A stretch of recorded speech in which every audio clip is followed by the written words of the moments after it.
مفتی صاحب میری امی کا انتقال 23 اگست 2004 کو ہوا. دعا کروا, دل سے دعا ہے جی اللہ تعالیٰ آپ کی والدہ کی مغفرت فرمائے اور آپ سب کو صبر جمیل کی توفیق عطا فرمائے. میری امی کا انتقال جمعے کے دن ہوا اور امی نے 2 مرتبہ کلمہ بھی پڑھا تھا. وفات ہونے سے پہلے اس کی کیا فضیلت ہے؟ من کان آخر کلامہ لا الہ الا اللہ دخل الجنہ.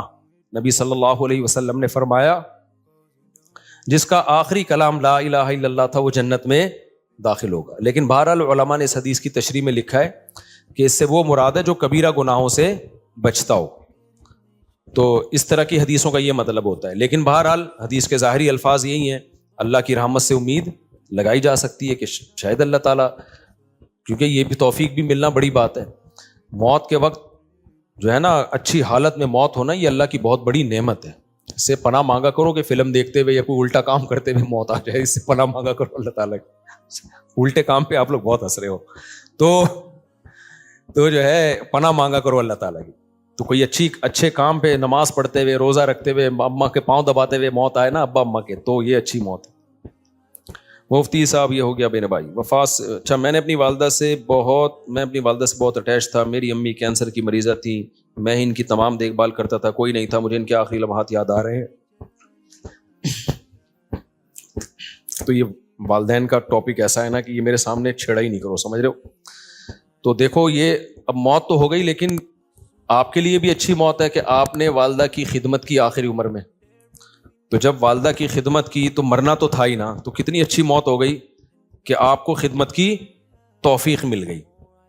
خدا نہ خواستہ کوئی جھگڑا ہو جاتا, کوئی اونچ نیچ ہو جاتی, وہ ناراض چلی جاتی ہیں, آپ ساری زندگی ایک غم رہتا. تو جو کام ہو جائے نا اس پہ پھر نہیں غم کرنا چاہیے. اس میں شریعت نے کہا ہے جو ہوا بہتر ہوا, تو بچانے کی پوری کوشش کرنی چاہیے. لیکن موت ہو گئی تو اب اس پہ صبر کرو, بولے یار چلو خدمت کا موقع تو مل گیا نا. اسلام میں غم منانا, سوچ کے غمگین ہونا, اس کی کوئی فضیلت نہیں ہے. اسلام میں یہ کہ خوش رہنا سیکھو. ہاں اللہ کی طرف سے کوئی غم آ رہا ہے تو ایک الگ بات ہے. تو اسلام آپ کو غمزدہ دیکھنا پسند نہیں کرتا, اسلام آپ کو خوش رہنا. اسلام کہتا ہے بس ایک غم ہونا چاہیے, وہ کیا ہے؟ آخرت کا. اس کی شریعت میں فضیلت ہے, باقی اپنی زندگی وہ غم لیس بناؤ. آج ایک بندہ آیا, جیسے بعض خواتین آتی ہیں نا شوہر بہت ٹینشن دے رہا ہوتا ہے, میں ان کو کہتا ہوں شوہر لیس ہو جاؤ فوراً.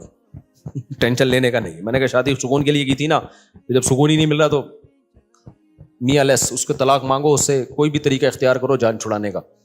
تو کیونکہ بھائی اپنے سکون کے لیے کی ہے نا, ٹینشنوں کے لیے تھوڑی. ہاں تھوڑی بہت ٹینشن تو ہر گھر میں ہوتی ہے. اسی طرح ایک بندہ آیا, وہی چماٹ والا نا, ایک چماٹ لگایا تو بیوی نے 4 چماٹ لگا دیے. تو اور پتہ نہیں کیا کیا ہو رہا ہے. آپ لوگ کبھی میرے ساتھ خوشبو لگا کے آؤ, کبھی بیٹھو. اب ظاہر لوگوں کے راز فاش ہوتے ہیں, اس لیے میں یہ باتیں کرتا نہیں, اور میرا مقصد کسی کا مذاق اڑانا نہیں ہوتا. سب کے ساتھ ایسا ہو سکتا ہے, لیکن میں صرف بتا رہا ہوں کہ سوسائٹی مارکیٹ میں ہو واٹس گوئنگ آن, مارکیٹ میں ہو کیا رہا ہے. تو ایسے موقع پہ پھر میں لوگوں کو ڈیورس کا مشورہ دے رہا ہوتا ہوں کہ بھائی جب اتنی نوبت ہے تو فارغ کرو میرے بھائی. پھر صبر کا فائدہ نہیں ہے ایسے موقع پہ, کیونکہ شادی سکون کے لیے کی جاتی ہے. تھوڑی بہت ٹینشنیں ہر گھر میں ہوتی ہیں, لیکن ٹینشنوں کی بھی ایک لمٹ ہوتی ہے. کچھ بھی نہیں سن رہی, اپنے آپ کو ماتحتی نہیں سمجھ رہی ہے, تمہیں اس نے خانسامہ بنایا ہوا ہے. اس کو سمجھانے کی ایک لمٹ ہوتی ہے. 6 مہینے اماں کے گھر بٹھا دو, شاید کچھ دن کے بعد ہدایت مل جائے. پھر بھی نہیں مل رہی تو بھائی تمیز سے علیحدگی اختیار کرو. تو وجہ اس کی ہے کہ اللہ نے ہمیں غمزدہ رہنے کے لیے پیدا بولو نہیں کیا. غم ایک ہی ہونا چاہیے, وہ کون سا ہے؟ آخرت. تو خوش رہنا چاہیے انسان کو. اللہ کو خوش لوگ کیا ہے؟ پسند ہے. نبی حضرت ابو ہریرہ نے فرمایا کہ نبی صلی اللہ علیہ وسلم نے جب بھی مجھے دیکھا ہے زندگی میں, کبھی ایسا نہیں ہو کہ آپ نے مجھے دیکھا اور مسکرائے نہ ہو. حالانکہ نبی کا غم سب سے بڑا غم تھا نا, امت کی فکر تھی. لیکن اپنے ساتھیوں کے ساتھ ایٹیٹیوڈ کیا تھا آپ کا؟ جب بھی دیکھتے مسکراتے. اور ہم لوگ کیا ہیں, جب بھی دیکھو ایسا لگتا ہے کوئی نیا ٹینشن چل رہی ہے اس کے ساتھ, نئی ٹینشن چل رہی. خوش رہنا سیکھنا چاہیے, سمجھ رہے ہو. مسکراتے چہرے سے ملا کرو, ٹینشن فری. امریکہ میں $10 کی ایک چھولے کی پلیٹ ملتی ہے صبح ناشتے میں نا, پراٹھے کے ساتھ. جو لوکل ہوٹل, جو پاکستانی کے ہوٹل, $10 کا مطلب پتہ ہے کیا؟ 2750. مہنگائی وہاں ہے میرے بھائی, یہاں نہیں ہے. یہاں تو چھولے کی پلیٹ فری میں آ رہی ہوتی ہے. پراٹھا خریدو بعض دفعہ ویسی فری میں ڈال کے دے دیتا ہے. آپ ڈالر پہ ترس رہے ہو, تو وہاں خرچہ بھی تو ڈالر میں ہی ہو رہا ہے, سمجھ رہے ہو. تو اس لیے پاکستانی کرنسی میں اگر کما رہے ہو تو کھا بھی کس میں رہے ہو اسی میں. وہاں جاؤ گے تو ڈالر میں کماؤ گے تو کھاؤ گی بھی کس میں. میں جاپان میں جو فاسٹ ٹرین میں بیٹھا ہوں نا, میں یہ زوم آپ کرو انجوائے, اس کا ٹکٹ پتا ہے کتنے کا تھا؟ جب مجھے پتا چلا میرے ہوش اڑ گئے.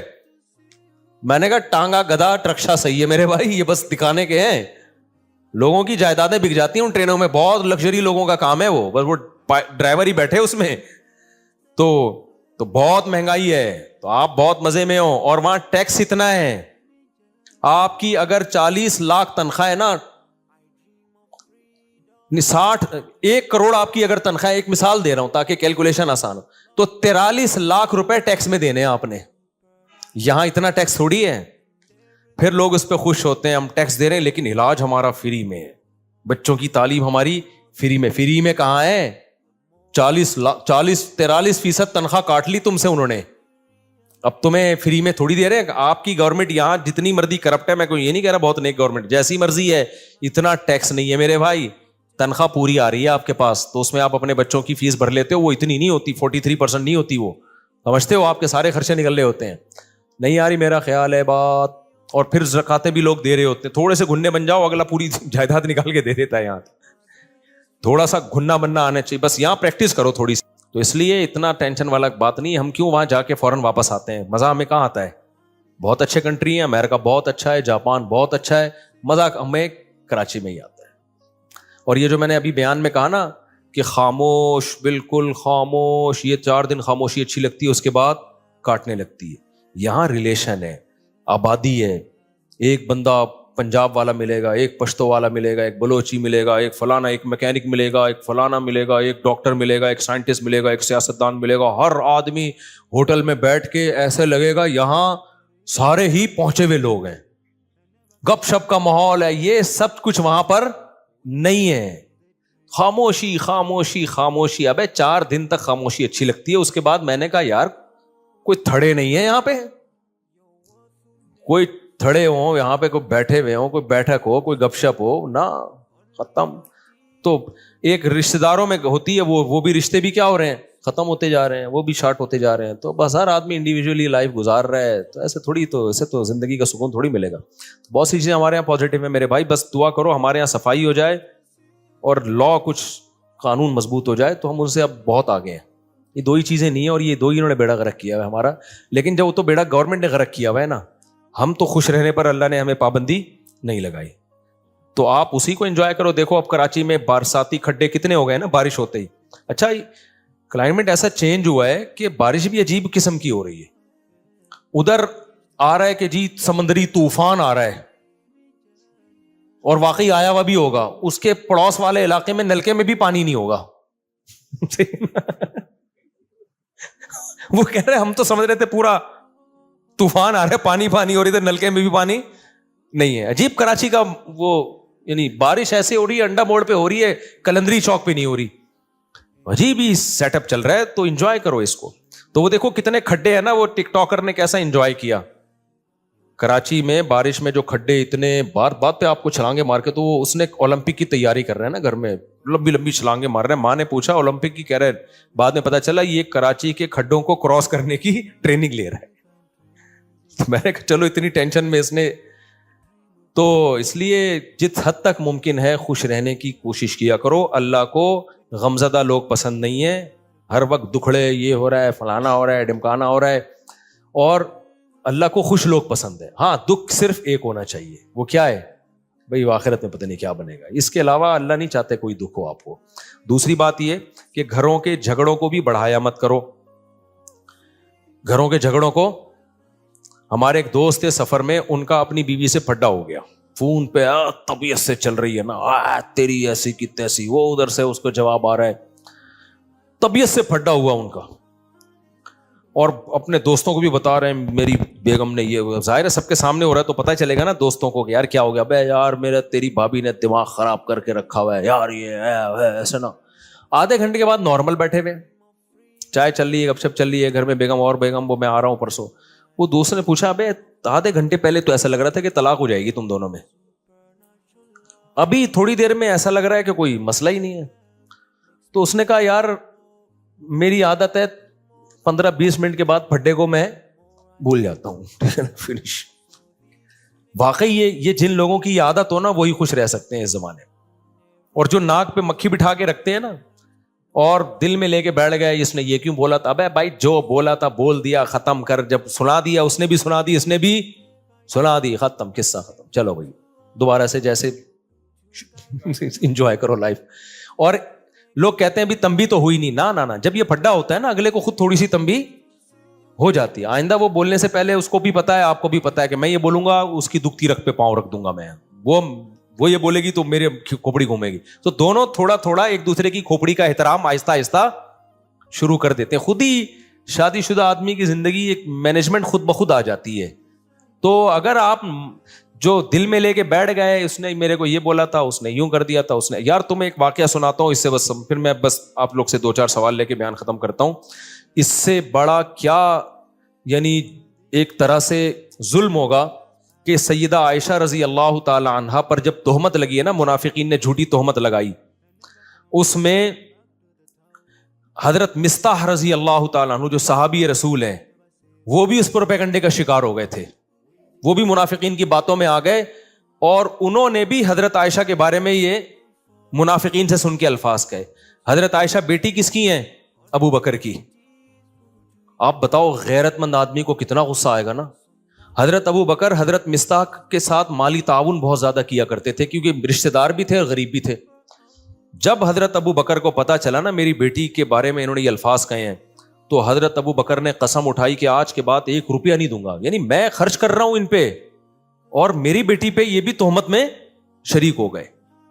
بعد میں جب قرآن کی آیتیں نازل ہوئیں, حضرت مصطح نے توبہ کی اور بہت گڑ گڑائے اللہ کے سامنے, توبہ کی. لیکن ابو بکر رضی اللہ تعالیٰ عنہ قسم اٹھا چکے تھے ان پہ میں خرچ نہیں کروں گا, میں نہیں خرچ کروں گا ان کے اوپر. لہذا انہوں نے کہ بھائی ٹھیک ہے آپ نے توبہ کر لی لیکن یہ ہلکا جرم تو نہیں ہے نا. کتنی بڑی شخصیت بھائی, سیدہ عائشہ نبی کی زوجہ بھی ہیں اور ابو بکر کی بیٹی بھی ہیں. تو نبی نے بھی معاف کر دیا ان کو. کتنا بڑا ظرف یار بھائی, جب گڑ گڑا لیے توبہ کر لی ہے تو معاف کر دیا. کیونکہ نبی کے سامنے بڑا ویژن ہے نا. جو چھوٹے یعنی گھروں میں چھوٹے چھوٹے جھگڑوں کو لے کے لمبے چلتے ہیں نا, وہ دنیا میں کوئی بڑا کام نہیں کر سکتے, وہ بس انہی میں الجھ کے رہ جاتے ہیں. تو نبی صلی اللہ علیہ وسلم نے تو معاف کیا ہی, ابو بکر نے معاف نہیں کیا. انہوں نے کہا ٹھیک ہے میں کوئی انتقام نہیں لے رہا لیکن جیسے میں پہلے خرچ کرتا تھا نہیں کروں گا خرچ. سورہ نور کی آیتیں نازل ہوئیں, وَلَا يَأْتَلِ أُولُو الْفَضْلِ مِنْكُمْ وَالسَّعَةِ أَنْ يُؤْتُوا أُولِي الْقُرْبَى وَالْيَتَامَى وَالْمَسَاكِينَ. فرمایا اللہ تعالیٰ نے کہ تم میں جو قرابت دار ہیں تو جن لوگوں نے ان پہ خرچ نہ کرنے کی قسم اٹھائی ہوئی ہے وہ اپنی قسموں کو توڑ دیں. الا تحبون ان یغفر اللہ لکم, کیا تم چاہتے نہیں ہو کہ اللہ تمہاری غلطیوں کو بھی معاف کرے. یعنی تم یہ چاہتے ہو نا کہ اللہ تمہاری غلطیوں کو بھی معاف کرے. یہ کس کو تنبیہ ہو رہی تھی؟ ابو بکر کو. اللہ نے نام نہیں لیا. اللہ میاں بھی کیسی دیکھو نصیحتیں کرتے ہیں نا, عزت کا خیال کر کے جنرلی بتا رہے ہوتے ہیں کہ کوئی کسی رشتہ دار پہ خرچ کرتا تھا اور قسم اٹھا لی ہے کہ نہیں کروں گا, تو وہ قسم توڑ دے اور خرچ کرنا شروع کر دے, معاف کر دے. وَلْيَعْفُوا وَلْيَصْفَحُوا, چشم پوشی سے کام لیں, درگزر کرے.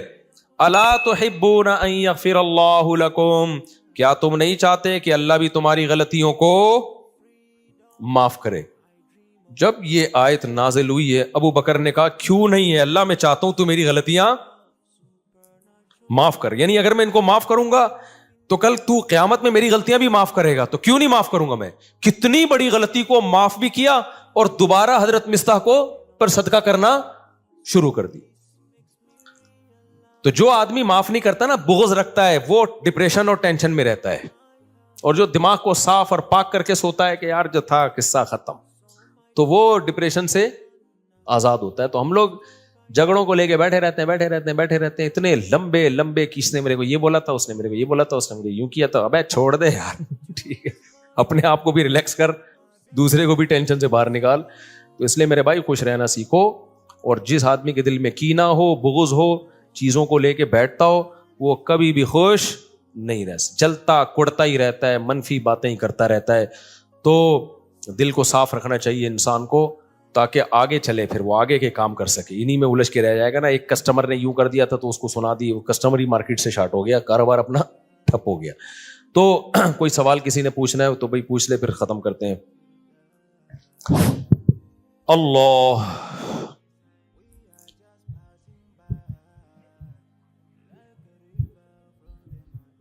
یہ جو میں نے اپنا قصہ سنایا تھا نا اپنے والد صاحب کا, اس پہ لوگوں نے بڑے کلپ چلائے, امریکہ تک میں پھیل گیا. نہیں, میں نے کہا تھا میرے والد صاحب سے تھوڑی میں نے اونچی آواز میں بات کی, آج کے بیان سے متعلق ہے یہ.